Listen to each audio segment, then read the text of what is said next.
അതെ, ഇതൊക്കെ ഈ ഞാൻ പറഞ്ഞതിന് പോയിട്ട് ഇതൊക്കെ പാർട്ടി പരിശോധിക്കും. പാർട്ടി പരിശോധിക്കട്ടെ.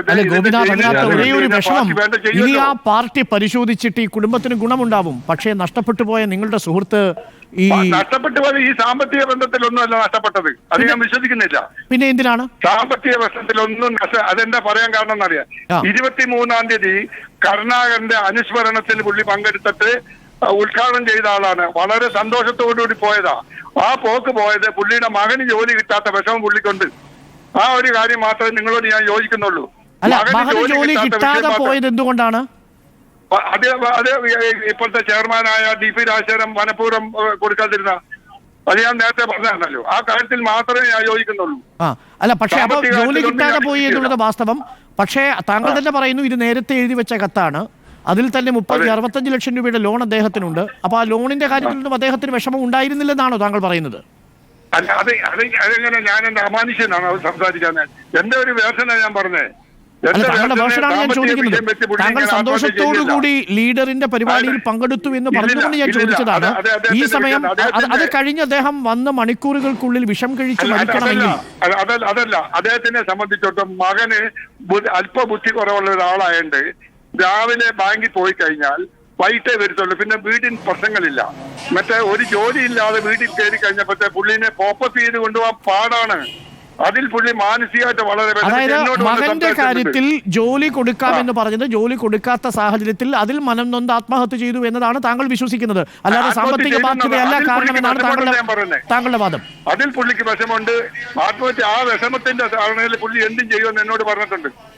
പക്ഷെ കത്തിൽ പറയുന്നത് അങ്ങനെയല്ല. മകന്റെ കാര്യത്തില് സാമ്പത്തിക കാര്യമല്ല, മകന്റെ കാര്യത്തിൽ വിഷമുണ്ടെന്ന് പറഞ്ഞിട്ടുണ്ട്. കാരണം എന്താണെന്ന് അറിയാം, പുള്ളി എന്നോട് എന്തെങ്കിലും സാമ്പത്തിക കാര്യം ചോദിച്ചാൽ പുള്ളിക്ക് ഞാൻ കൊടുക്കും, ഇഷ്ടം പോലെ കൊടുക്കും. പക്ഷെ നോക്കൂ, നമ്മുടെ മുന്നിലുള്ള തെളിവുകൾ ഗോപിനാഥ്, ആ തെളിവുകളിൽ ഒരു കാരണം മാത്രമാണ് മകന്റെ കാര്യം. ബാക്കിയുള്ളത് മുഴുവൻ ഈ 65 ലക്ഷം രൂപയുമായി ബന്ധപ്പെട്ട ഇടപാടുകൾ.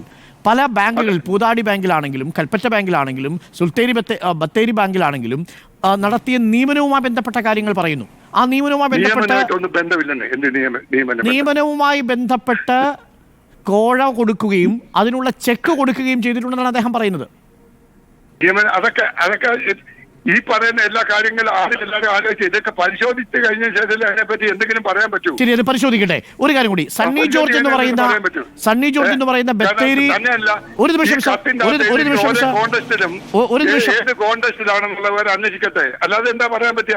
ശരി, ഒരു നിമിഷം. ഇതിനു മുൻപ് തന്നെ ഈ ബത്തേരിയിലെ തന്നെ സണ്ണി ജോർജ് ബാങ്കിന്റെ മുൻ പ്രസിഡന്റ് ഇപ്രകാരം വെളിപ്പെടുത്തിയിരുന്നു. 17 പേരെ IC ബാലകൃഷ്ണൻ അനധികൃതമായി നിയമിച്ചിരുന്നു. അങ്ങനൊന്നും വെളിപ്പെടുത്തിയില്ല. നിങ്ങൾ വെറുതെ എന്താ പറയുന്നത്? വെളിപ്പെടുത്തിയത് അങ്ങനൊന്നും അല്ല. പുള്ളി 17 പേരുടെ ലിസ്റ്റ് പുള്ളി കൊടുത്തതല്ലെന്നേ, IC ബാലകൃഷ്ണൻ കൊടുത്തിട്ടൊന്നും ഇല്ലെന്നേ. അത് രാജശേഖരന്റെ ഇൻവെസ്റ്റിഗേഷനിനകത്ത് കുറെ ലിസ്റ്റ് കൊടുത്തു. അത് അവരെ ആരും നിയമിച്ചിട്ടില്ല, അത്രയേ ഉള്ളൂ. അത് മെറിറ്റ് അനുസരിച്ച് നിയമിച്ചു, അത്രയേ ഉള്ളൂ. എന്ത് IC ബാലകൃഷ്ണനെ നിയമാനായിട്ട് 7 ലക്ഷം രൂപയിൽ 2 ലക്ഷം രൂപ കൊടുത്തു, ബാക്കി പണം കിട്ടിയില്ലെന്ന് പറയുന്നു. അല്ല, അത് പാസ് കിട്ടിയില്ലെന്ന് പറയുന്നത് അതിന് മറുപടി പറയുന്നത് ഞാനുമായിട്ട് ബന്ധം എനിക്കറിയില്ലല്ലോ. ഇപ്പൊ ഇത് കാണുമ്പോഴല്ലേ അറിയാം. അതിനെപ്പറ്റി ഞാൻ എന്ത് കമന്റ് പറയാനാ? താങ്കൾക്ക് അറിയില്ല, കൊടുത്തിട്ടുണ്ടോ ഇല്ലയോ എന്ന് പോലും താങ്കൾക്ക് അറിയില്ല. എന്നെ സംബന്ധിച്ചിട്ട് ഒറ്റ വേഷനില്ലല്ലോ. ആ കുടുംബത്തിനെ സഹായിക്കണം. അതെന്ത് റിസ്ക്. പക്ഷേ അത് 2021 മുതൽ ഈ ആവശ്യം തുടർച്ചയായിട്ട് പറഞ്ഞിട്ടും പ്രസിഡന്റോ പ്രതിപക്ഷ നേതാവോ കോൺഗ്രസിലെ മുതിർന്ന നേതാക്കളോ തിരിഞ്ഞു നോക്കിയിട്ടില്ലെന്നുള്ളതാണ് കുടുംബത്തിന്റെ ആരോപണം. അത് 21 പറഞ്ഞു നിങ്ങൾ പറയുന്നല്ലേ? എവിടെ പറയാം? അവരുടെ ശ്രദ്ധപ്പെടുത്തി, അവർ 100,000 കാര്യത്തിന്റെ ശ്രദ്ധപ്പെടുത്തിയിട്ടാ കൊടുത്തിട്ടുണ്ടെങ്കിൽ KPCC പ്രസിഡന്റ് തന്നെ പറഞ്ഞു, നിങ്ങളെയൊക്കെ വിളിച്ചു പറഞ്ഞു തൂങ്ങിയാൽ എല്ലാവരും തൂങ്ങുമെന്ന് പറഞ്ഞിട്ടുണ്ടോ KPCC പ്രസിഡന്റ്? അതെനിക്കറിയില്ല, എന്റെ ശ്രദ്ധപ്പെട്ടിട്ടില്ല. താങ്കളോട് പറഞ്ഞിട്ടില്ല KPCC പ്രസിഡന്റ് അല്ലേ? ഇല്ലല്ലോ, പറഞ്ഞിട്ടില്ല. പക്ഷേ ഇന്ന് KPCC പ്രസിഡന്റ് പറഞ്ഞത് തൂങ്ങുമെങ്കിൽ എല്ലാവരും തൂങ്ങുമെന്ന് നേരത്തെ പറഞ്ഞിട്ടുണ്ട് എന്നാണ്.